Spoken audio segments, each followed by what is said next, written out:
Look around. You're being pushed on right now. Not metaphorically, actually pushed by something you can't see that fills every cubic centimeter of space around you, including the space between your atoms, including the space inside your atoms. And this thing, this field, is not like air. Air is atoms bouncing around. This is something else entirely. What is it? Wrong question.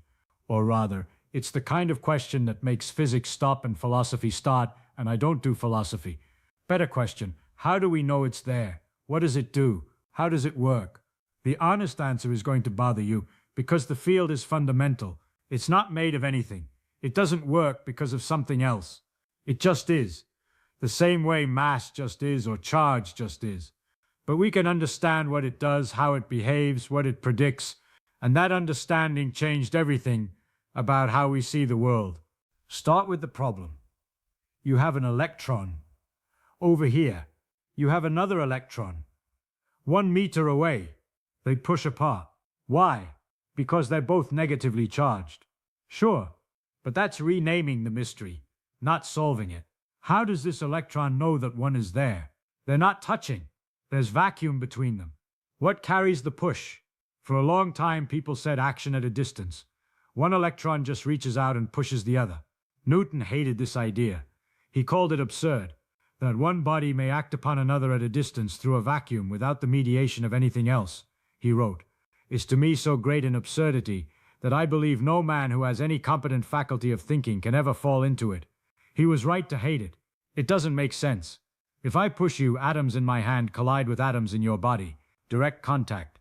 But how does an electron sitting here push an electron sitting there with nothing in between? Michael Faraday figured it out. Sort of. In the 1830s and 40s. He did experiments with magnets and wires and came up with this idea. The electron doesn't reach out. The electron changes the space around it. It creates a field, and the field pushes the other electron. Now this sounds like we've just added a middleman. Action at a distance bothered you. Fine, here's action by field. What's the difference? Huge difference. Measurable difference. Here's how you see it. Take that first electron and wiggle it. Shake it up and down. If it's action at a distance, one electron directly pushing the other, then the second electron should wiggle instantly. The moment I wiggle this one, that one responds. No delay. That's not what happens. When you wiggle this electron, it takes time for the other electron to respond. Specifically, it takes the time light would take to travel between them. 1 meter apart, 3 nanoseconds delay, 10 meters, 30 nanoseconds.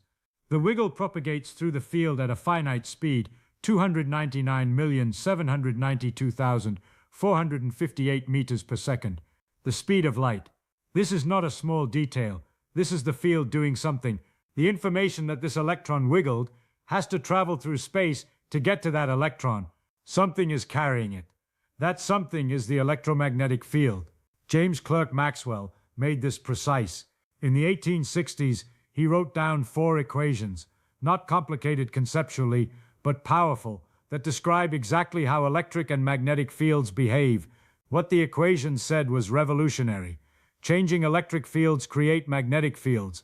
Changing magnetic fields create electric fields. They bootstrap each other, and together they propagate through space as a wave. Maxwell calculated the speed of this wave using numbers people had measured in labs, the strength of electric forces, the strength of magnetic forces, and got 299,792,458 meters per second. He recognized that number immediately. That's the speed of light. Light is an electromagnetic wave, an oscillation in the electromagnetic field. Visible light, radio waves, X-rays, microwaves, all the same thing. Different frequencies, same phenomenon. The field, wiggling. But here's what really matters. The field exists even when it's not wiggling. Even when there's no wave, no light, no propagating disturbance. The field is still there. That electron creates a field around it, whether or not anything's moving. And that field is real. It carries energy. It has momentum. You can push on it. How do we know? Radiation pressure. If you shine light, electromagnetic waves onto a reflective surface, it pushes not much. A laser pointer delivering 1 watt of power pushes with a force of about 7 billionths of a Newton. You can't feel it, but you can measure it. And you can calculate exactly how much push you should get from Maxwell's equations. And when you measure it, that's what you get. The field has momentum, and when it bounces off something, it transfers that momentum. Real push from something you can't see. Or take the Casimir effect. You have two uncharged metal plates in a vacuum, very close together. They attract. Why? The electromagnetic field, even in a vacuum, even with no particles around, even in its lowest energy state, fluctuates. Quantum mechanics says that fields can't sit perfectly still. There's always some jitter, some irreducible uncertainty in the field strength at every point. Between the plates, only certain wavelengths of these fluctuations fit. Outside the plates, all wavelengths are allowed.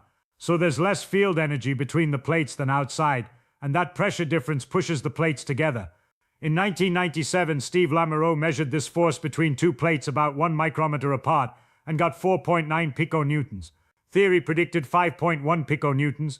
Close enough given the difficulty of the measurement. The field, even in vacuum, even at its calmest, has structure and exerts force. So the field is real, not a mathematical convenience, not a way of talking about forces, an actual physical thing that exists in space, that you can put energy into, that you can extract energy from, that exerts pressure, that carries momentum. But what is it made of? Nothing. It's fundamental. That answer bothers people. They want the field to be made of something, little springs or a fluid or distortions in some medium. For a while people thought there was a medium. They called it the luminiferous aether. Light waves are waves in the aether, they said. Electric and magnetic fields are stresses and strains in the aether. Then Albert Michelson and Edward Morley killed that idea. In 1887 they did an experiment. If there's an ether and Earth is moving through it, then light should travel faster when moving with the ether flow than when moving against it, like swimming downstream versus upstream. They built an interferometer sensitive enough to detect the difference. They measured carefully, multiple times, different orientations, different times of year when Earth's motion is different. No difference. Zero. Light travels at the same speed in every direction, regardless of Earth's motion. There is no aether. The field is not a disturbance in a medium. The field is the medium. It doesn't need anything to exist in. It is what exists. Space without a field would be, well, we don't know what that would be, because fields are what space has. Take away the electromagnetic field, and you still have the gravitational field, the electron field, the quark fields. Take away all fields, and you don't have space anymore. You have nothing, not even the stage on which physics happens. This is hard to swallow because we evolved to think of emptiness as absence. A vacuum is where there's nothing. But quantum field theory says no. The vacuum is the lowest energy state of all the fields. It's not nothing. It's the quietest something can be. And here's where it gets strange. That electron you started with? It's not a little ball with a field around it. The electron is an excitation in the electron field. The field is fundamental. The particle is what happens when you put enough energy into one spot of the field that it makes a localized quantized lump. Think about it this way. You have a guitar string. When it's still, it's in its ground state. Pluck it, and you get a standing wave, a vibration with a specific frequency, a specific energy. That vibration is quantized. You can't have half a vibration of the fundamental mode. You have 1 or 2 or 3, but not 1.5. Each vibration is like a particle of sound on that string. Now replace the guitar string with a field filling all of space, everywhere, in 3 dimensions. The pluck is adding energy. The standing wave is localized in space, but spread out a bit. That's the quantum uncertainty principle at work. You can't pin down exactly where it is. And that quantized excitation, that lump of energy in the field, is what we call an electron. Every electron is identical, because they're all the same kind of excitation in the same field, same charge, same mass, same spin. Not because they're manufactured carefully, but because they're all vibrations of the same thing. Photons, excitations of the electromagnetic field.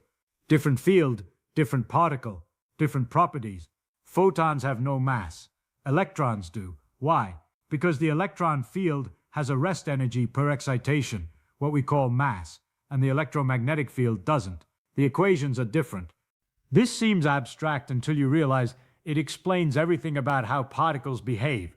Why can you create particle-antiparticle pairs out of pure energy? Because you're putting energy into the field, and if you put in enough, you can create 2 excitations, a particle and its antiparticle. The field was there all along. You just excited it. Why does light interact with electrons and not neutrinos? Because electrons couple to the electromagnetic field, their field and the electromagnetic field can exchange energy, and neutrinos don't. The coupling is built into how the fields interact.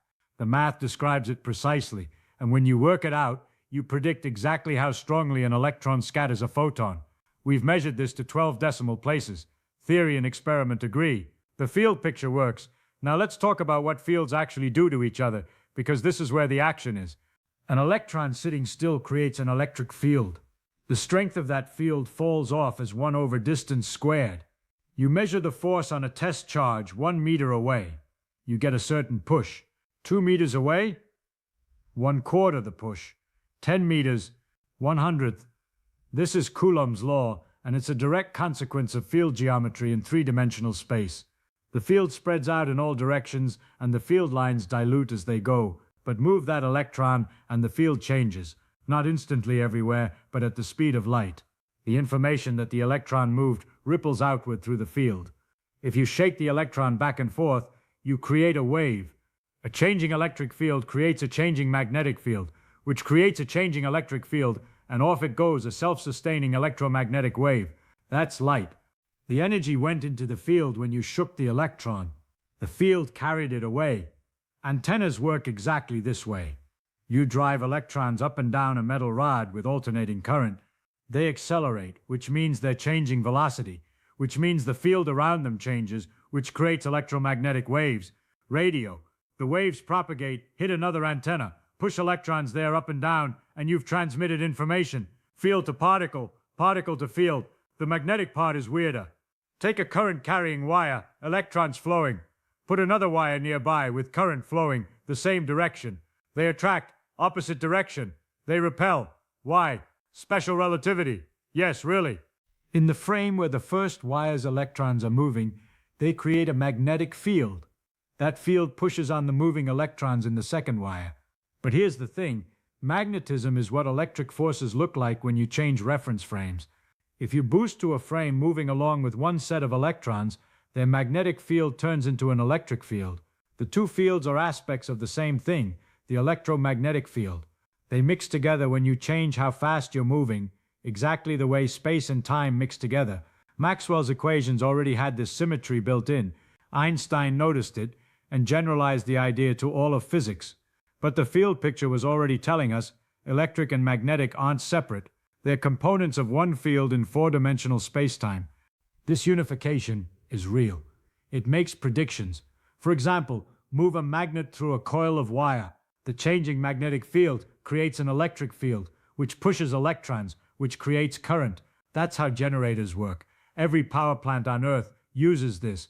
Spin a magnet near a coil, or spin a coil near a magnet, same thing, and you get electricity. The field mediates it. You can go the other way. Run current through a wire coil, create a magnetic field, bring a magnet nearby. The field pushes the magnet, motors. The same physics, reversed. Field to current, current to field. Everything electrical in your life runs on this. Your phone, your lights, your refrigerator, all using electromagnetic fields to transfer energy, to push on charges, to create effects at a distance through something that's actually there, mediating the action. Now the deep question, why do fields exist at all? We don't know. They're fundamental. This is bedrock. You can ask why the electromagnetic field has the properties it does, why it couples to charged particles with a certain strength, why it propagates at a certain speed, and we can measure those numbers, but we can't derive them from something deeper. Not yet, anyway. Maybe there's a more fundamental theory. String theory tries to answer this by saying fields emerge from the vibrations of tiny strings in 10-dimensional space. Maybe that's right, but right now fields are where our explanations end. What we can say is this: the universe is made of fields, not particles with fields around them. Fields with particles as excitations. You're a pattern of excitations in the electron field, the quark fields, held together by excitations in the electromagnetic and other force fields. You're not made of stuff. You're made of disturbances in quantum fields that happen to be stable and self-sustaining for a while. That's strange, but it's also liberating. It explains things that the old particle picture couldn't. Why are all electrons identical? Same field. Why does quantum mechanics give probabilities instead of certainties? Because fields spread out, and you're asking where an excitation is, but the excitation is delocalized. Why can particles pop in and out of existence? Because fields can be excited and de-excited. Put in energy, pull out energy. The field is always there, and this brings us back to where we started. You're being pushed on right now, not by particles, by fields. The electrons in your body repel the electrons in your chair through the electromagnetic field. Atoms don't touch. The electron clouds repel before nuclei get close. When you sit down, electromagnetic fields compress slightly, store energy, push back. That's what solid means. That's what touch means. Field pressure. Gravity? Same story, different field. Every piece of mass energy curves the gravitational field around it. That curvature is what you feel as weight. Earth's mass creates a gravitational field that accelerates you downward at 9.8 meters per second squared. The ground pushes up through electromagnetic repulsion. The two forces balance, and you stand here. Light from the sun, electromagnetic field excitations that traveled 150 million kilometers through space in 8 minutes, carrying energy that was released in nuclear fusion reactions in the sun's core, transported by photons bouncing around for tens of thousands of years before escaping, then crossing empty space to hit your skin and warm you. Field excitations, real, measurable, carrying momentum and energy. The thing to understand is that the field isn't a metaphor or a calculation trick. It's as real as anything we know.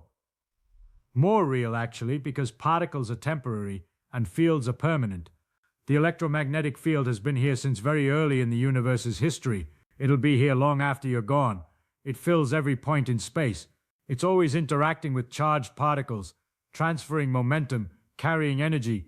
You can't turn it off. You can only change its state, and we know this not from philosophy, but from measurement, from experiments that give numbers, from predictions that work, from technologies that depend on field behavior and function, exactly as the equations say they should. So what is a field, really? It's the thing that's there, the thing that carries forces, that propagates disturbances, that gets excited into particles and settles back into vacuum.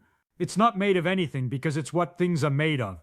It's fundamental, like space and time woven into the fabric of what exists.